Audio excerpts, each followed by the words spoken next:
अस्सलाम वालेकुम dear student. First year की केमिस्ट्री का हम चैप्टर 1 स्टार्ट किया हुआ है और हम पीरियोडिक प्रॉपर्टीज पढ़े हैं। लास्ट लेक्चर में आयनाइजेशन एनर्जी का हमने डिस्कस कर रहे थे। मैं पार्ट 1 जिसमें मैंने आप लोगों को आयनाइजेशन एनर्जी के क्या बताया, उसकी डेफिनेशन को हमने डिस्कस किया, एग्जाम्पल बताई, यूनिट बताया और डायरेक्ट एंथैल्पी के बारे में बताया और बताया कि वाई फर्स्ट आयनाइजेशन एनर्जी क्यों कम होती है, सेकंड और थर्ड से एक शॉर्ट क्वेश्चन आ जाता है। फिर फैक्टर्स आपसे एटॉमिक साइज का डिस्कस किया कि एटॉमिक साइज और आयनाइजेशन एनर्जी का इन्वर्स रिलेशन है। आपको इसकी डिटेल भी बताई कि जैसे से आयनाइजेशन एनर्जी अगर ज़्यादा होती है तो एटॉमिक साइज कम, मीन्स के अगर एटॉमिक साइज ज़्यादा होगा, देखिए ना, जितना ज़्यादा साइज बड़ा होगा उतनी न्यूक्लियर की जो फोर्स होती है वो कम होती है। आउटर मोस्ट शेल इलेक्ट्रॉन से उतनी इजीली हम लोग इलेक्ट्रॉन बाहर निकलवा सकते हैं। तो जितना ज़्यादा एटॉमिक साइज होगा उतनी कम आयनाइजेशन एनर्जी होगी। न्यूक्लियर चार्ज और आयनाइजेशन एनर्जी का डायरेक्ट रिलेशन था कि जितना ज़्यादा न्यूक्लियर चार्ज होगा उतना ही एटम ने इलेक्ट्रॉन को टाइटली होल्ड करके रखा होगा। फिर इलेक्ट्रॉनिक कन्फिग्रेशन के बारे में बताया कि हमारे पास सबसे पहले क्या देखा गया है कि सबसे ज़्यादा आयनाइजेशन एनर्जी उसकी होगी जो फुली फिल्ड होगा। फुली फिल्ड के बाद फिर हाफ फिल्ड, फिर पार्शियली फिल्ड। फुली फिल्ड क्यों स्टेबल होगा, जाहिर बात है उसका ऑक्टेट कंप्लीट है, वो स्टेबल है तो वो क्यों अनस्टेबिलिटी की तरफ जाए इलेक्ट्रॉन को रिमूव करवा के। हाफ फिल्ड जो होते हैं वैसे स्टेबल होता है कि हंड्सरूट कहता है कि अगर आपके पास दो ऑप्शन है, एक पार्शियली फिल्ड है और एक हाफ फिल्ड है, तो जो हाफ फिल्ड होता है वो पार्शियली फिल्ड के निस्बत एक्स्ट्रा स्टेबल होता है, इस वजह से उसमें से इलेक्ट्रॉन बाहर निकालना टफ होता है। फिर आपको पेनिट्रेशन इफेक्ट के बारे में बताया, सब शेल के सबसे ज्यादा एस जो है उसकी आयनाइजेशन एनर्जी होगी, क्यों? क्योंकि वो हमारे पास न्यूक्लियस के ज्यादा करीब है। फिर पी की, फिर डी की, फिर एफ की, जिसने जो है सेकंड लेक्चर की तब समझ आएगी जब आप प्रीवियस फर्स्ट लेक्चर देखेंगे। ये आपको थोड़ा सा रिवीन कराया है ताकि आप लोग इंग्लिश के टॉपिक हमारा चल कैसे रहा है। अब है वेरिएशन। आप याद रखिएगा स्टूडेंट, अगर आज का लेक्चर आप तमीज से ले लेते ना और आप लोगोों के पास कॉपी पेन पकड़े, वेरिएशन पीरियड्स और ग्रुप में देखिए क्या है, विद एक्सेप्शन के साथ पढ़ाऊंगी। जिन बच्चों ने आगे फर्दर मजीद टेस्टों की प्रिपरेशन करनी है लाइक एमकेट, डीकेट वगैरह की, उनके लिए लेक्चर जो है इसमें से ही सारे एमसीक्यूज इजीली सॉल्व आउट हो जाएंगे। अब पीरियड में क्या इसकी वेरिएशन है और ग्रुप में क्या होती है। आयनाइजेशन एनर्जी पीरियड्स में इंक्रीज होती है, ग्रुप में क्या होती है, डिक्रीज होती है। अब देखिए पीरियड्स में क्यों इंक्रीज होती है। आपको पता है कि पीरियड्स में हमारे पास जो है ना न्यूक्लियर चार्ज हो क्या होता है, तीन बातें ना अपने जहन में याद रख लेनी है कि हमेशा पीरियड में न्यूक्लियर चार्ज ज्यादा होगा, एटॉमिक साइज कम होगा और हमारे पास shielding effect remain same, constant रहता है, रिमेन कांस्टेंट। ठीक है, ये तीन बातें हिफ्स करते हैं और इसका ऑपोजिट आप इधर डालते हैं। जिन बच्चों को नहीं याद होता तो रीजन क्या है कि वेरिएशन पीरियड में कि लेफ्ट टू राइट पीरियड्स में न्यूक्लियर चार्ज बढ़ता है। जाहिर बात है जब न्यूक्लियर चार्ज बढ़ेगा हमारे पास एटम जो है, न्यूक्लियस जो है वो इलेक्ट्रॉन को टाइटली होल्ड करके रखता है, एटॉमिक साइज कम होगा और शील्डिंग इफेक्ट क्या होता है, सेम रहता है। पीरियड्स में आयनाइजेशन एनर्जी बढ़ती है और ग्रुप में क्यों कम होती है अगर आपसे कोई पूछे, बिकॉज ग्रुप में हमारे पास जो न्यूक्लियर चार्ज है वो कम होता है, शील्डिंग इफेक्ट ज्यादा होगा। शील्डिंग इफेक्ट ज्यादा होगा तो न्यूक्लियर चार्ज क्या होता है, ज्यादा होता है, वो सॉरी एटॉमिक साइज क्या होगा, एटॉमिक साइज हमारे पास ज्यादा होता है, इस वजह से आयनाइजेशन एनर्जी क्या होती है, हमारे पास डिक्रीज होती है। ठीक है, दो बातें आपको याद होगी कि पीरियड्स में हमारे पास न्यूक्लियर चार्ज ज्यादा, शील्डिंग इफेक्ट कम और एटॉमिक साइज हमारे पास कम। और जो हमारे पास ग्रुप की बात कर लें, हमारे पास क्या ज्यादा हो रहा है, इसमें न्यूक्लियर चार्ज जो है वो कम हो रहा है, शील्डिंग इफेक्ट और एटॉमिक साइज ज्यादा होता है। ठीक है, अब हम लोग वन बाय वन एक एक पीरियड्स को डिस्कस करते हैं। इसमें भी एक्सेप्शन होती है, आपको पता है एक्सेप्शन तो हर जगह मौजूद है। अब पीरियड नंबर 1 की बात करें कि हमारे पास आपको पता है पीरियड नंबर 1 में दो ही एलिमेंट आते हैं, हाइड्रोजन और हीलियम। स्टूडेंट समझ उससे आएगी जिसने पीरियोडिक टेबल याद की है, जिसने नहीं याद होता काइंडली एस और पी ब्लॉक ही याद कर लें। हमारे पास पीरियड नंबर 1 में हाइड्रोजन और हीलियम है, लेफ्ट टू राइट हमारे पास क्या हो रहा है, आयनाइजेशन एनर्जी बढ़ रही है पीरियड्स में। अब देखिए क्यों बढ़ रही है, रीजन न्यूक्लियर चार्ज ज्यादा और आयनाइजेशन एनर्जी ज्यादा है। अब देखिए हीलियम जो है ना हाईएस्ट आयनाइजेशन एनर्जी जो है ना नोबल गैसेस की होती है और इसमें हीलियम की सबसे ज्यादा पीरियोडिक टेबल में। एमसीक्यूज के लिए लिख लें, लाइक एमकेट के लिए भी बहुत इंपॉर्टेंट है कि किसकी सबसे ज्यादा आयनाइजेशन एनर्जी सबसे ज्यादा हाई किसकी है, वो हमारे पास हीलियम की है। अब सेकंड पीरियड 2 में lithium, beryllium, boron, carbon, nitrogen, oxygen, fluorine, neon. अगर नहीं याद होता ये याद रख लें, लिथियम, बेरिलियम, बकनोफ नहीं, बस लिथियम, बेरिलियम या आप ऐसे याद रख लें, इसकी ट्रिक याद रख लें, बकनोफ नहीं, ठीक है। इसका देखें आपको एटॉमिक नंबर 3 है, इसका 4, 5, 6, 7, 8, 9, 10, ठीक है। अगर इसकी इलेक्ट्रॉनिक कॉन्फ़िगरेशन ड्रॉ करूँ जस्ट आपको समझाने के लिए, आपको पता है कि 1s2 बेरिलियम की क्या है 1s2 2s2 है, और ब्रोन की क्या है 1s2 2s2 2p1, ठीक है। ऐसे ही आप ये नाइट्रोजन की देख लें कि क्या है, मैंने इसमें कुछ स्पेसिफिक एलिमेंट भी किए ताकि आपको समझ आ जाए। होना तो यूं चाहिए था कि सबसे ज्यादा आयोनाइजेशन एनर्जी हमारे पास जो है ना क्या है, नियॉन की होनी चाहिए थी, फिर फ्लोरीन की, फिर ऑक्सीजन, फिर नाइट्रोजन, फिर कार्बन, फिर ब्रोन, फिर बेरिलियम, फिर लिथियम। मतलब ऐसा लेफ्ट राइट ढूंढना चाहिए थी। एक्सपेक्टेशन तो ये थी ना, तो पर एक्सपेक्टेशन कहाँ केमिस्ट्री में पूरी होती है भाई, केमिस्ट्री है, कोई इतना कोई इजी सब्जेक्ट नहीं है, इसमें कैसे एक्सपेक्टेशन में पूरा होता है। तो ये एक्सपेक्टेशन क्या थी, गलत हो गई। फिर जी कौन सी एक्सपेक्टेशन आई जी, रियलिटी क्या थी, रियलिटी पे हम बात करेंगे ना, वी आर केमिस्ट। रियलिटी जी क्या थी, अब रियलिटी ऐसे थी कि जो सबसे ज्यादा हमारे पास देखा गया वो नियॉन, नोबल गैस तो हमेशा टॉप पे है। क्यों, क्योंकि ये हमारे पास फुली स्टेबल है। क्यों स्टेबल है जी, इनका ऑक्टेट कंप्लीट है, इलेक्ट्रॉन को बाहर निकालना बहुत टफ है, और एटॉमिक साइज भी इसका बहुत ज्यादा छोटा है, सो दैट्स व्हाई तो फुली स्टेबल है। फिर हमारे पास फ्लोरीन, चलो हेलोजन्स आ गए, ये भी ठीक था। फिर देखा गया उसके बाद जो थी वो नाइट्रोजन, फिर ऑक्सीजन, फिर हमारे पास कार्बन, फिर बेरिलियम, फिर ब्रोन, फिर लिथियम। मतलब एक्सेप्शन ये आई, एक्सेप्शन कहाँ पे आई कि ऑक्सीजन की ज्यादा होना चाहिए थी बट नाइट्रोजन की ज्यादा हुई, ब्रोन से बेरिलियम की ज्यादा हुई। क्या बात हुई जी, पीछे मैंने आपको बताया था इलेक्ट्रॉनिक कॉन्फ़िगरेशन वाला कंसेप्ट। मैंने कहा कि जब भी आयनाइजेशन एनर्जी आपने देखनी है कि कौन सी चीज ज्यादा स्टेबल है, सबसे पहले फुली हमारे पास जो है फील्ड वाला स्टेबल होगा, फिर हाफ फील्ड, फिर कौन सा, फिर लास्ट में पार्शियली फील्ड। अगर आप यहाँ पे नाइट्रोजन की इलेक्ट्रॉनिक कॉन्फ़िगरेशन देखें 1s2 2s2 2p3, यहाँ पे मैंने की थी नाइट्रोजन का हमारे पास टोटल कितने हैं, इसका एटॉमिक नंबर 7 है, इसकी इलेक्ट्रॉनिक कॉन्फ़िगरेशन करूँ तो ये है। आपको पता है पी में टोटल 6 होते हैं, बट पी में टोटल 6 होते हैं, px py pz, बट यहाँ इसके केस में 3 इलेक्ट्रॉन है, 1 2 3। अब ये 3 इलेक्ट्रॉन हैं, अब इन 3 इलेक्ट्रॉन जो हैं ये हमारे पास क्या है, हाफ फील्ड, क्या है, हाफ फील्ड है। बट अगर आप ऑक्सीजन का केस देख लें, ऑक्सीजन का अगर मैं यहाँ पे केस बनाऊं, देखें इसके आउटर मोस्ट शेल में कितने होंगे, पी वाले में 1 2 3 4, मतलब ये क्या है, पार्शियली फील्ड। बेशक नंबर ऑफ इलेक्ट्रॉन इधर ज्यादा है बट ये पार्शियली फील्ड है और ये हाफ फील्ड है। हंट्स रूल क्या कहता है, जो हाफ फील्ड होता है वो पार्शियली फील्ड से एक्स्ट्रा स्टेबल होता है, जिसकी वजह से इलेक्ट्रॉन बाहर निकालना टफ होगा as compare to the oxygen, so that's why इसकी आयनाइजेशन एनर्जी इधर नाइट्रोजन की ज्यादा होती है, because they are half filled. Half filled है तो ये इससे इलेक्ट्रॉन बाहर निकालना टफ होता है, ठीक है। और बेरिलियम की ब्रोन से क्यों ज्यादा होती है, रीजन ये है कि आप देखिए बेरिलियम जो है ये डुप्लेट रूल को फॉलो करता है। 2 तरह के रूल होते हैं, एक ऑक्टेट होता है, ऑक्टेट में 8 इलेक्ट्रॉन होंगे तो स्टेबल होगा।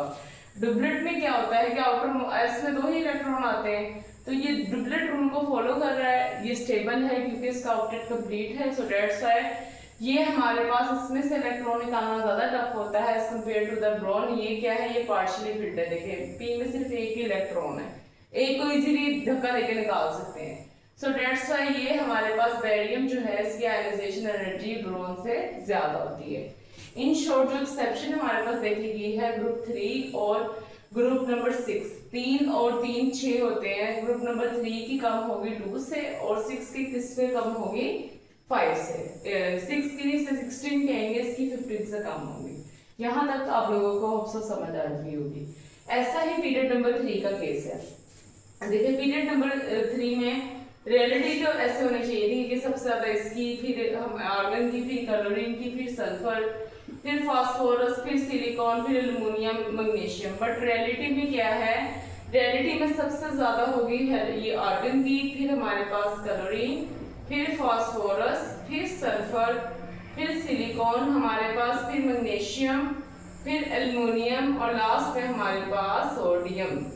क्यों? क्योंकि ये बता दिया कि ये वाला हमारे पास जो है डुप्लेट रूल को फॉलो कर रहा है मैग्नीशियम, और इसके केस में क्या है कि हमारे पास जो है इसकी यू फास्फोरस की हमारे पास ज्यादा है as compare to the sulphur, क्योंकि फास्फोरस जो है ये हाफ फिल्ड है और हाफ फिल्ड एक्स्ट्रा स्टेबल होता है। ये तो पीरियड्स के केस थे।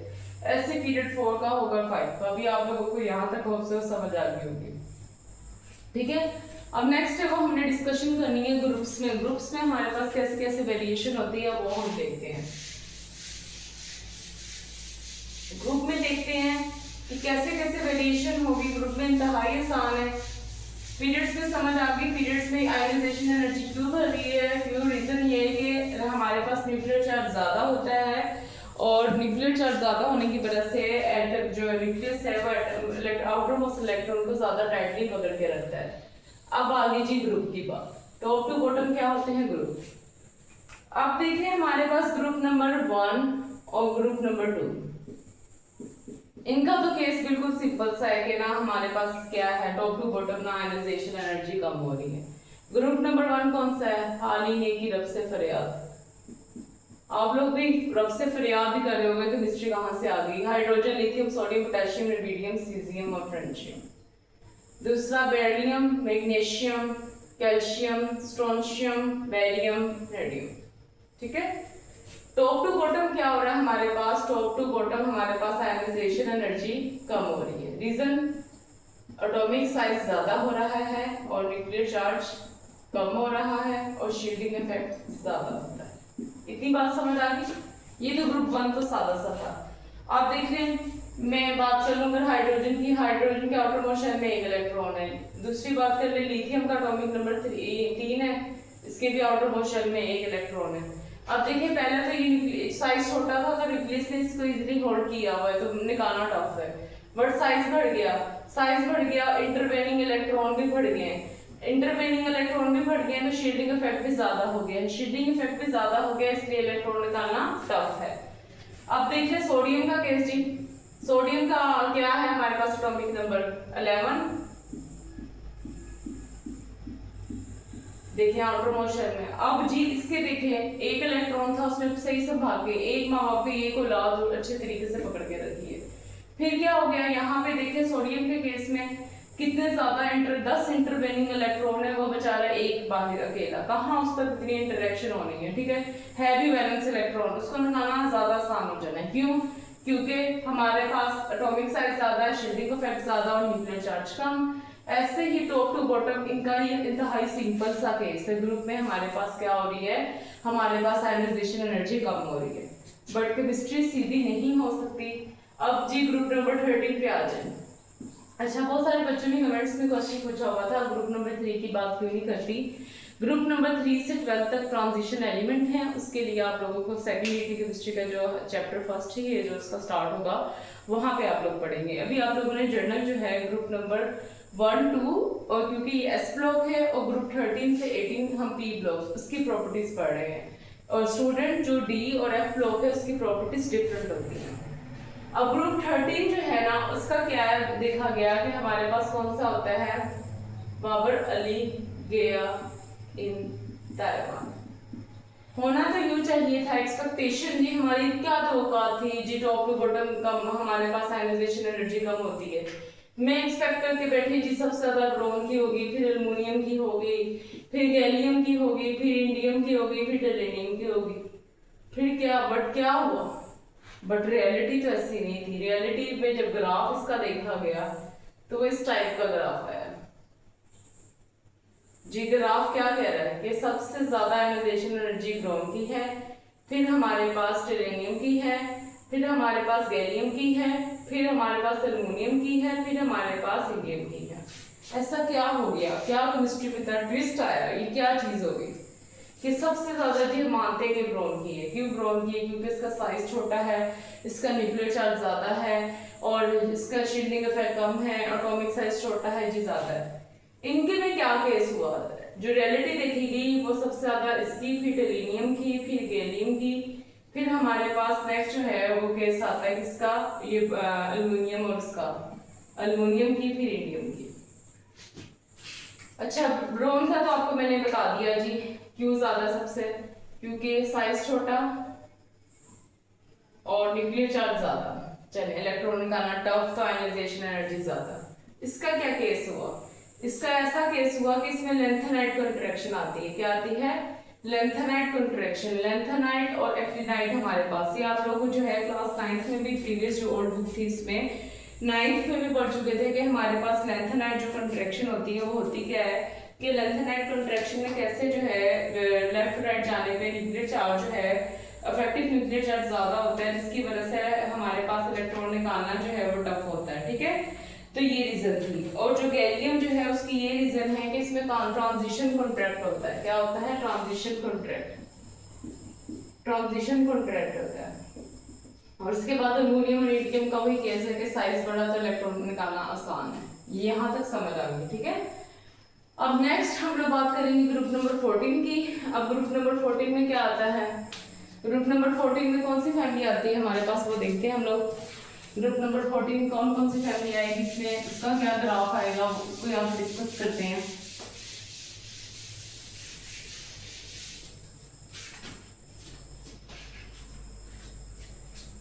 Group 14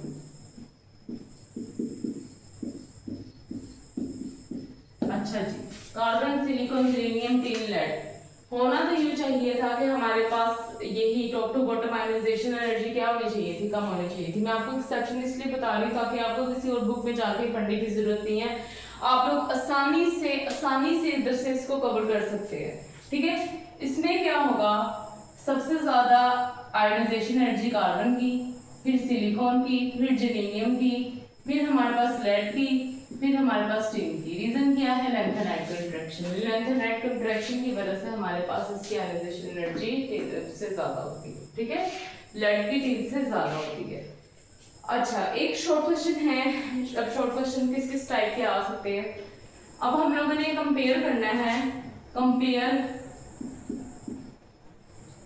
ionization energy of first and second ionization energy, ऐसा लिख लें, फर्स्ट और second ionization energy of oxygen and nitrogen. ठीक है स्टूडेंट, आप देखें ऑक्सीजन जो है इसका एटॉमिक नंबर और नाइट्रोजन का क्या है। ऑक्सीजन का एटॉमिक नंबर हमारे पास क्या है 8 और नाइट्रोजन का कितना है, नाइट्रोजन का 7। ठीक है, अब मैं इसकी इलेक्ट्रॉनिक कॉन्फ़िगरेशन करूं 1s2 2s2 2p4। ठीक है, देखिए मैं आउटर ये वाला बाहर वाला ड्रॉ कर रही हूँ 1 2 3 4। इसका क्या है 1 2 3, मतलब 1s2 2s2 2p3। देखिए ये 3 मैंने ड्रॉ कर लिए। ठीक है, px3। अब देखें ये हमारे पास, ये देखें फर्स्ट केस, ये पार्शली फिल्ड है, हाफ फिल्ड है। आपको पता है कि जो हमारे पास फर्स्ट आयनाइजेशन एनर्जी किसकी ज्यादा होगी, नाइट्रोजन की।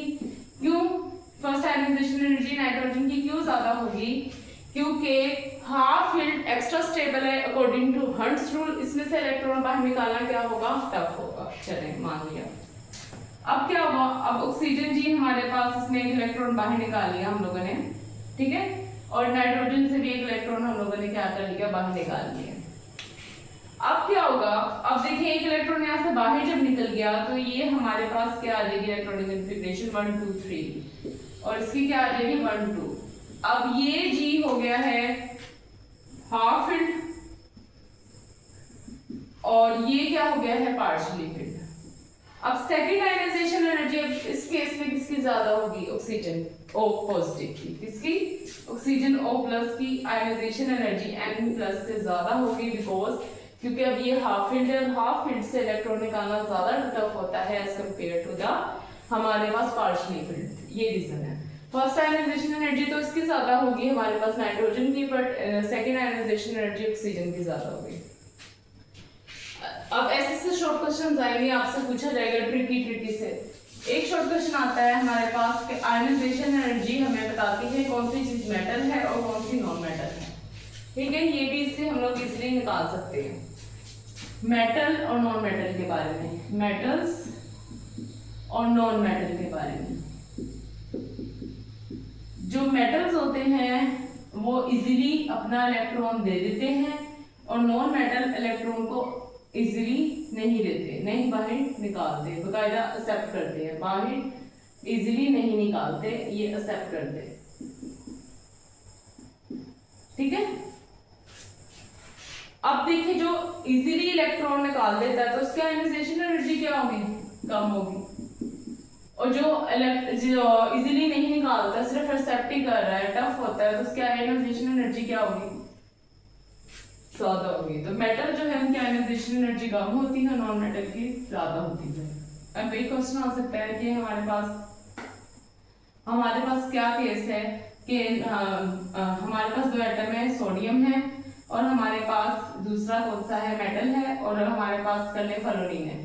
इसमें से बताएं इसकी आयनाइजेशन एनर्जी ज्यादा है, तो आपने कहना है फ्लोरीन की ज्यादा because they are highly electronegative और they are non metal, so that's why इसकी आयनाइजेशन एनर्जी भी ज्यादा है। आप इसको किसी भी तरीके से आप लिख सकते हैं कि पीरियड्स में आयनाइजेशन एनर्जी ज्यादा होती है तो न्यूक्लियर चार्ज ज्यादा होता है। अब लास्ट में इस लेक्चर को समराइज करती हूँ कि हमारे पास आयनाइजेशन एनर्जी की डेफिनेशन पढ़ी कि इलेक्ट्रॉन को बाहर निकालना है, एग्जाम्पल देखी, यूनिट देखा हमने, एंथैल्पी देखी।